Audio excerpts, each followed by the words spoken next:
L'ennemi taliban bat en retraite. Après 72 heures de combat, l'offensive des forces internationales contre le bastion taliban de Marja, dans la province d'Helmand, est en train d'atteindre son objectif. La quasi-totalité de la zone est désormais sous contrôle.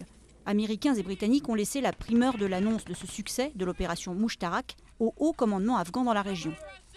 Sur le terrain pourtant, des poches rebelles demeurent et les marines américains affrontent une résistance opiniâtre.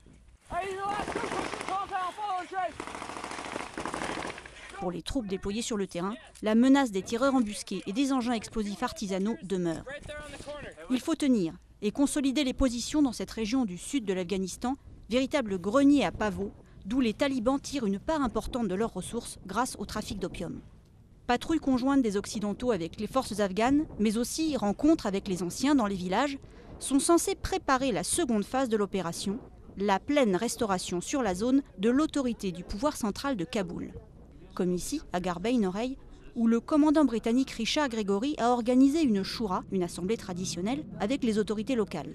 Le soutien des anciens est essentiel, d'autant plus que la tactique des talibans est souvent de se fondre dans la population plutôt que d'opposer une résistance militaire frontale.